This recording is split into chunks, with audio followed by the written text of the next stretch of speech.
Assalamualaikum warahmatullahi wabarakatuh. Sebelumnya, perkenalkan saya Sifali Hayati dengan NIM H540122132.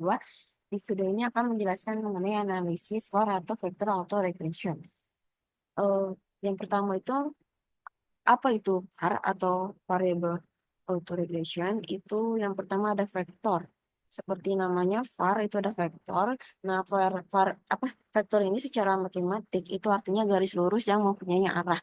Tapi di dalam di dalam eh, VAR ini, faktor autoregression ini, jadi di mana antar variabelnya itu memiliki arah hubungan timbal balik secara positif ataupun negatif. Yang kedua itu ada autoregresi, yang artinya itu regresi dengan dirinya sendiri. Jadi, vektor autoregression ini adalah mode statistik yang digunakan untuk menangkap hubungan linear antara beberapa variabel time series yang saling memengaruhi satu sama lain secara simultan atau secara bersamaan. Nah, kenapa sih terjadinya VAR ini? Nah, VAR ini tuh digunakan ketika semua variabel yang digunakan itu dapat menjadi variabel endogen atau variabel itu yang dipengaruhinya. Jadi, maka muncullah masalah endogenity. Nah, endogenity ini berkaitan langsung dengan model simultan sehingga VAR ini muncul untuk mengatasi masalah endogenitas tersebut.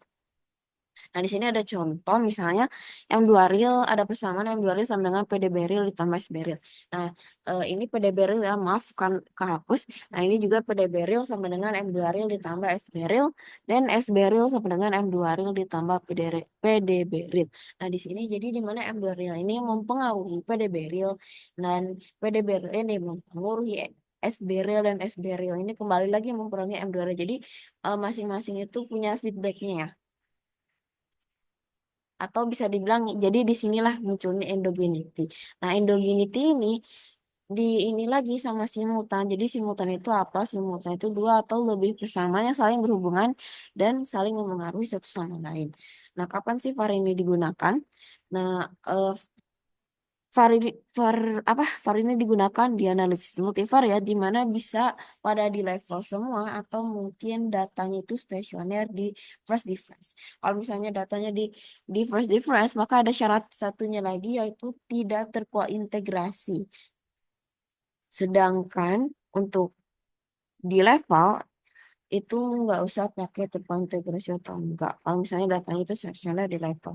Nah, siapa sih yang menggunakan VAR ini? Biasanya itu para ekonom, politik, peneliti sosial. Sebenarnya kita juga sebagai mahasiswa itu juga bisa ya. Eh, Biasanya tuh ekonom itu untuk memprediksi gitu variabel makroekonominya, GDP-nya, inflasinya, pengangguran gitu. Biasanya kan kalau di jurnal-jurnal pengaruh inflasi, suku bunga gitu, jumlah uang beredar terhadap GDP-nya, PDB-nya atau terhadap investasinya misalnya IHSG-nya. Terus kalau politik itu biasanya analisis dampak kebijakan ada nggak sih perubahan pajak terhadap konsumsi atau enggak gitu. Peneliti sosial itu biasanya menggunakan hubungan dinamis antara variabel sosial misalnya pendidikan dengan kemiskinan. Nah, di bidang apa sih VAR ini digunakan? Banyak ya bidangnya nggak, yaitu ada ekonomi makro, ada keuangan, kesehatan, pemasaran, pendidikan juga bisa ya. Nah, bagaimana sih langkah-langkah untuk VAR ini? Yang pertama itu yang penting yaitu untuk uji stasionaritas untuk kita tahu apakah VAR ini menggunakan OLS atau enggak. Tadi kan udah dijelasin di sini juga kalau misalnya OLS itu dipakainya untuk di level semua. Yang kedua itu untuk penentuan leg optimalnya. Yang ketiga uji kausalitas Granger untuk mengetahui apakah suatu variabel itu dapat digunakan untuk memprediksi variabel lainnya. Dan di sini uji stabilitas VAR modelnya di sini uji stabilitasnya bisa pakai AR AR truth stable ya. Tapi kalau misalnya pakai custom OLS juga itu bisa. Tapi kalau misalnya dari awalnya itu pakainya OLS. Dari sini yang kelima itu uji integrasinya. Selanjutnya itu estimasi model VAR-nya. Yang ke tujuh ya. Yang ketujuh itu analis ERF dan yang terakhir itu analisis FEVD. Nah, IRF itu untuk menjelaskan dampak gitu dari shock atau guncangan pada suatu variabel terhadap variabel lainnya. Sedangkan FFVD ini tuh untuk variabel mana sih yang menghasilkan guncangan yang paling besar? Oke, terima kasih. Selanjutnya kita bakal mendemonstrasikan menggunakan RStudio ya untuk analisis VAR ini.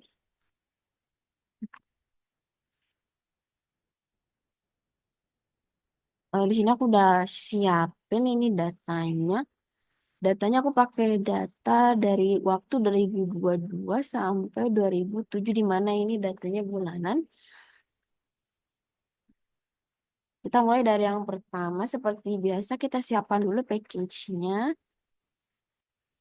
Kita run karena di sini aku bakal uji stasionaritas, jadi kita jangan lupa untuk mencentang ATS ATS-nya. Karena aku di sini aku nggak masukin ya. Udah itu kita bakal tadi kan datanya udah dimasukin ya. Jadi teman-teman untuk masukin data bisa dari input dataset atau bisa eh dari ini ya, dari dari ini dari environment terus ke input dataset. Iya teman-teman juga pasti tahu ya. Kalau misalnya sering lihat video aku. Nah, udah itu misalnya kita ngasih data ini kan datanya kepanjangan namanya data var 31. Misalnya aku singkat jadi nama datanya itu okun ya. Data ini nggak kebaca. Berarti kita masukin datanya yang sama cuman kita masukin ulang karena mungkin tadi aku udah uji coba terus dia pas aku close jadi dia nggak kedetek.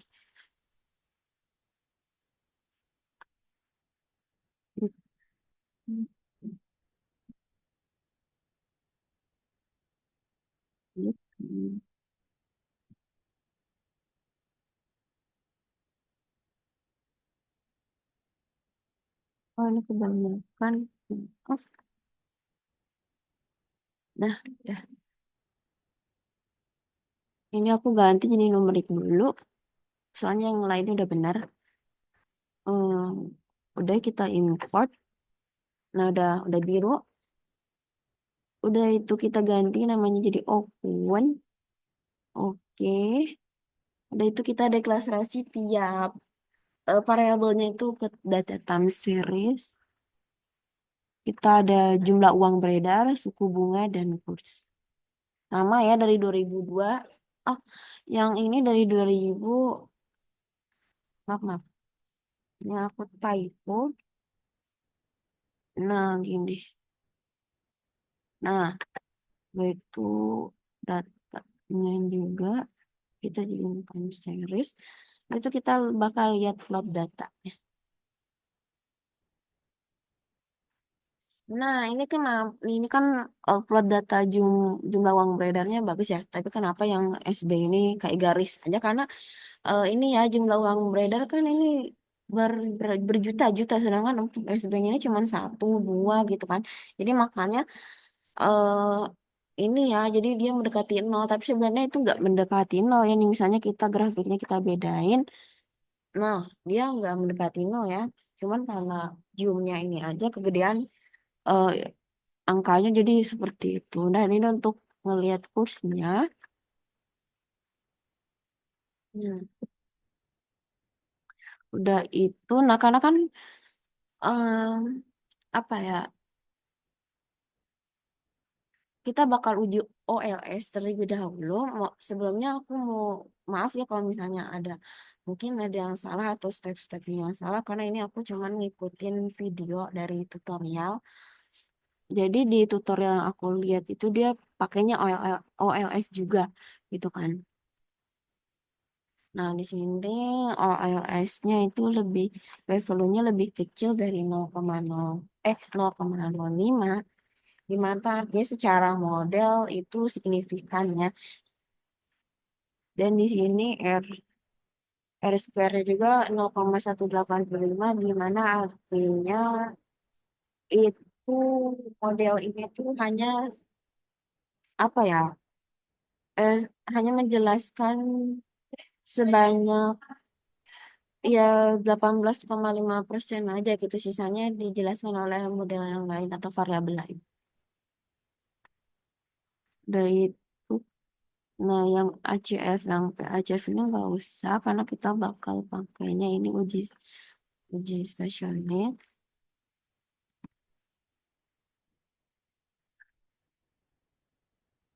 Kalau uji stasionernya kita pakai ADR test, itu package itu ada di ATSA yang di sini.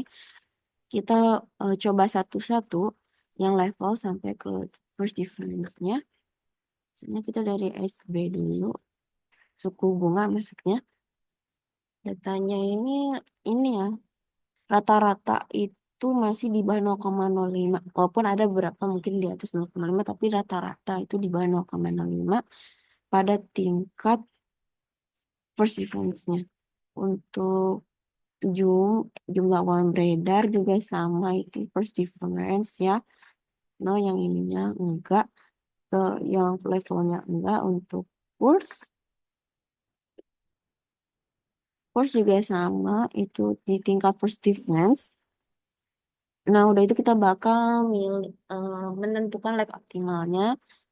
Misalnya kita bikin nama baru, namanya akun BF, di mana kita gabungin gabungin variabelnya.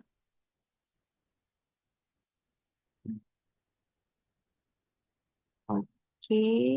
Nah, kalau di sini kan ya, di teman-teman bisa lihat kalau di sini tuh, ternyata bener ya teman-teman.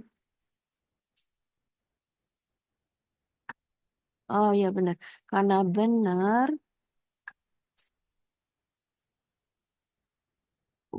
mm, mm, kita langsung ke yang ini, pakai yang ini. Bisa nggak ya? Ah, bisa.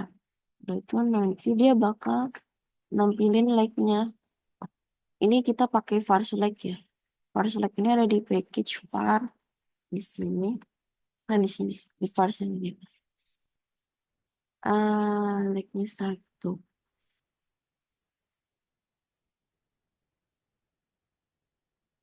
Kalau misalnya kita sebenarnya untuk hmm, aku udah coba ya untuk like ini. Kalau misalnya satu tuh kadang dia nggak mau apa ya, dia nggak mau kebaca gitu. Minimal tuh di like dua. Coba kita misalnya like-nya kita naikin ke 12, berubah nggak ya? Tetap enggak.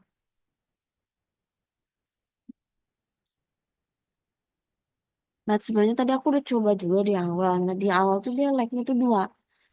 Tapi kenapa entah di sini jadi like-nya satu, terus hmm, tapi nggak apa-apa. Coba kita lanjutin dulu. Misalnya ini kita pakai like satu, dia mau nggak ya? Soalnya misalnya kita estimasi model pakai like-nya satu, karena kan di sini emang rata-rata like-nya satu ya. Nah, dia nggak mau.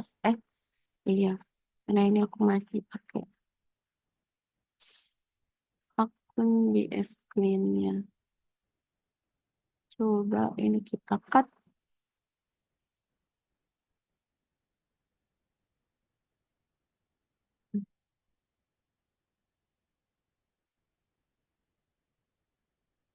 Mau nggak ya dia? Oh, dia mau. Ternyata dia mau di like pertama. Oke, tadi aku jelasin lagi. Jadi tuh ini tuh maksudnya muncul NA cara menghilangkannya. Jadi tuh waktu yang pertama itu aku coba kan.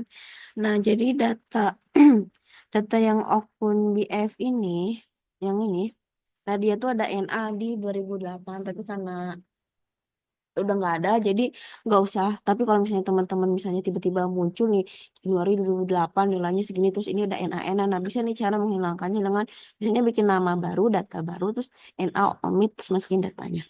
Karena tadi datanya normal, biasa aja nggak ada NA, jadi aku langsung aja ke akun BF yang ini nih. Akun BF digabung, udah itu akun name, akun BF, udah itu langsung ke like-nya, langsung ke pemilihan pemilihan like-nya. Dan ini kan udah dicoba mau like 10, mau like 12, itu tetap satu kan like-nya. Nih, no like-nya tetap satu kan. Nah, makanya langsung aja kita ke estimasi model di mana kita P-nya ini satu. Misalnya namanya model akun satu. Kita estimasi model var-nya pakai tadi like-nya satu. Nah, ini ininya gini ya. Ini bisa dilihat. Nah, var estimasinya di mana like code-nya itu minus 1339. Endogenus itu Zoom, SB, dan Kurs.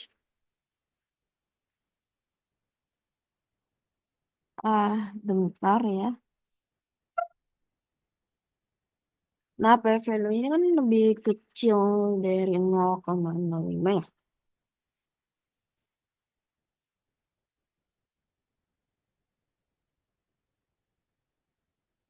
Terus bisa dilihat di sininya juga nih. Roots mana ya rootsnya? Nah, ini rootsnya kan mendekati satu ya. Karena rootsnya ini mendekati satu tuh mungkin lebih kecil dari satu itu modelnya stabil. Tapi kalau nilainya itu satu, berarti ada persesi yang kuat gitu. Persesinya tinggi gitu. Nah, di sini kita lihat estimation ratio for equation JM. Nah, di mana JUM atau jumlah uang beredar. Ini positif ya, sempurna. Jadi jadi tuh setiap hmm,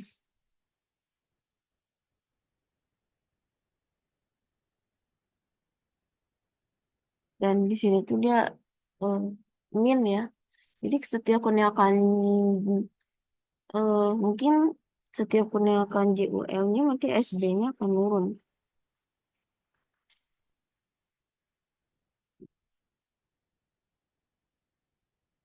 Profile itu juga dia kecil ya, lebih kecil dari 0,65 dan R square-nya ini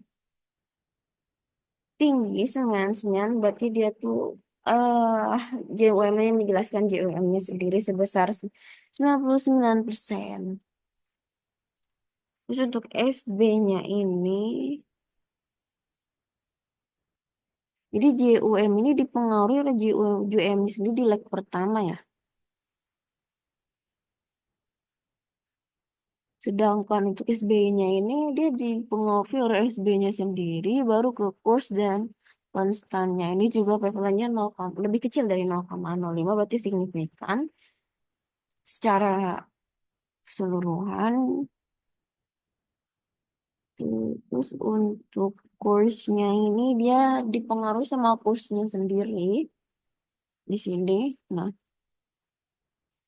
P-value-nya juga signifikan atau lebih kecil dari 0,05 di mana di sini R-square-nya itu 70%, berarti 70% itu menjelaskan variasi kursnya.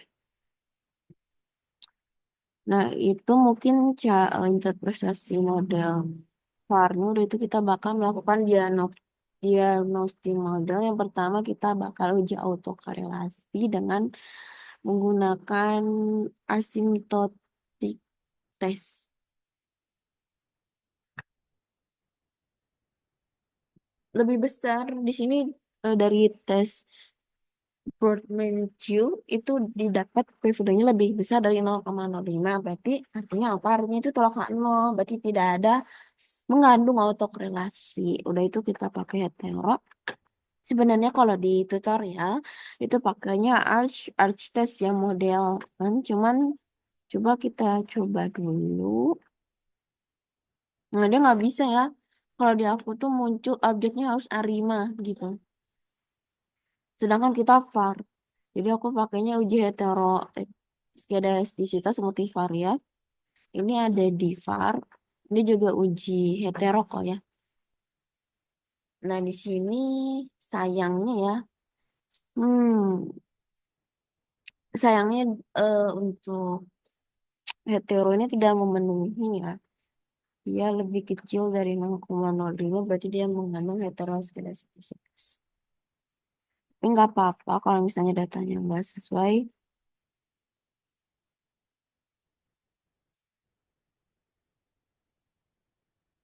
Ya nggak apa-apa.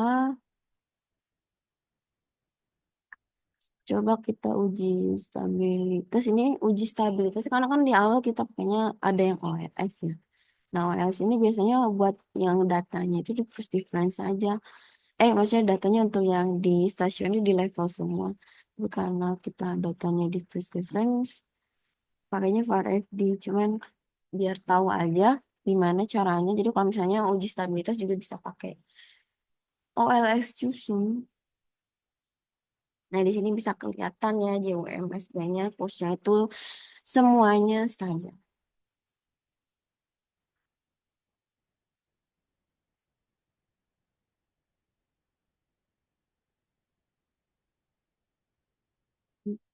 Udah itu kita bakal uji grammar causality. Itu satu-satu dulu. Hmm, hmm, hmm, hmm. Nah, di sini grammar causality-nya itu lebih besar dari 0,05. Ini untuk Zoom ya.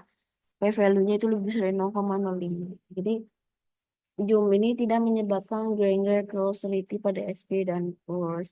Karena P-value-nya lebih besar dari 0,05. Tapi eh, belum tentu ya dari uji statik ini nggak ada pengaruh. Mungkin nanti kita bisa lihat di plot FVD-nya. Kalau untuk SB-nya, apakah suku bunganya granular cross change? Coba kita lihat. Oh, ini hampir ya, ya, jadi dia hampir mempengaruhi. Tapi masih tetap di atas 0,5 walaupun hampir, jadi masih tetap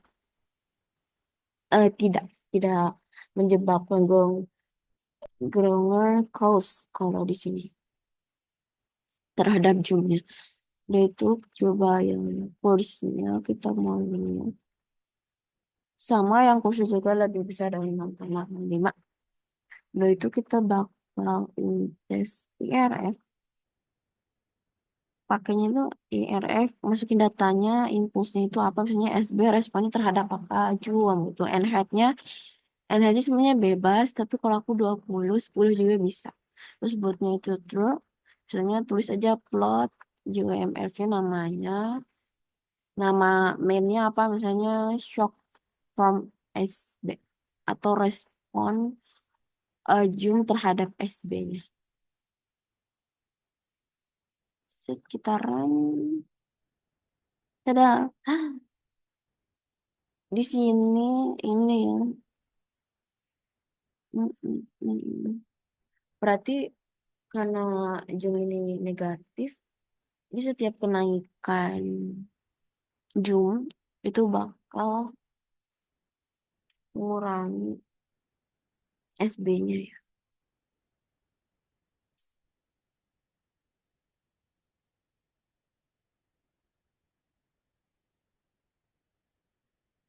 Jadi, jadi itu apa ya? Jadi hmm, karena ini apa ya? Karena ini turun mulu ya. Ya rasanya turun.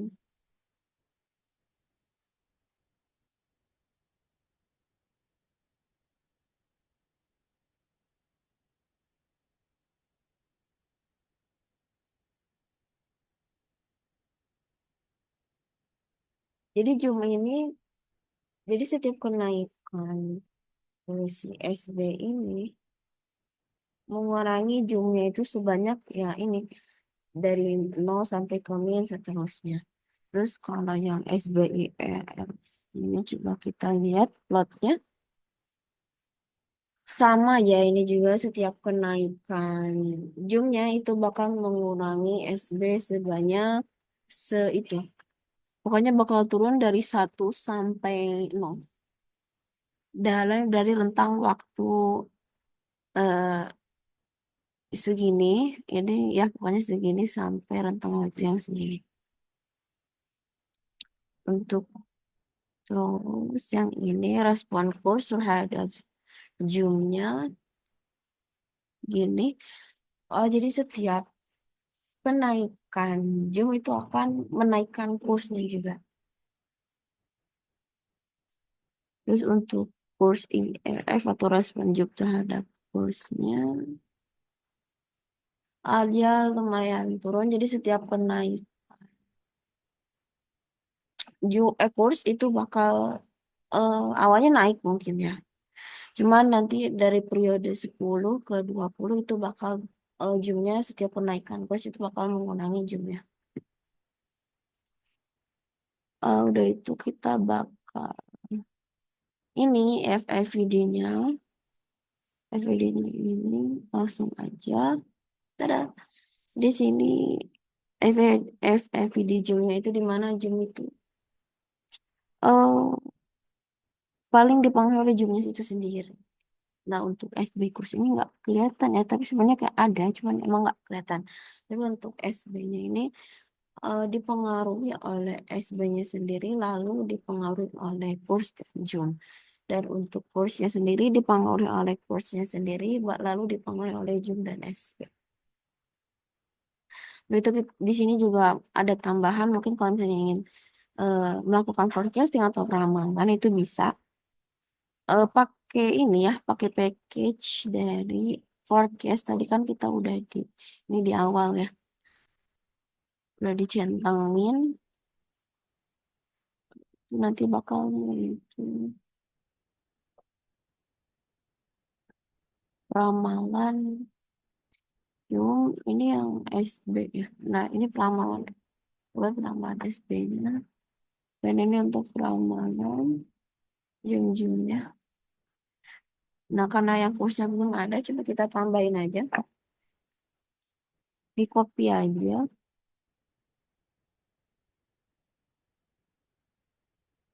Itu copy, kontraksi, ganti nama aja yang mau disebutin saya. Kurs, ramalan untuk nilai kursnya ya. Nilai kurs. Udah itu. Kita enter. Kan, nah, sini. Oke, mungkin sekian tutorial untuk analis FRL. Dan mungkin mohon maaf kalau misalnya ada salah, tapi kurang lebih untuk langkah-langkahnya itu sama ya, seperti yang aku dijelasin di PPT. Di praktikum juga ada di PPT praktikum. Yang pertama itu ada uji stasioner, penentuan lag, uji kausalitas Granger, uji stabilitas, uji kointegrasi, estimasi VAR, analisis RS, dan analisis FEPD. Tadi juga aku udah sesuai ya, dimulai dari masukin datanya, uji stasionaritasnya, masukin ke data time seriesnya. Udah itu bagaimana cara untuk memunculkan like-nya, memilih like-nya, untuk estimasi model VAR-nya, diagnosis modelnya, sama uji granular facility-nya, ERF sama FFVD-nya. Mungkin tapi minusnya tadi di ini ya, heteroskedasitinya di mana tadi kan ini ya. Dia lebih kecil dari 0,05, berarti dia mengandung heteroskedasitas pada model ini. Mungkin sekian dari saya. Mohon maaf dan yang salah. Assalamualaikum warahmatullahi wabarakatuh.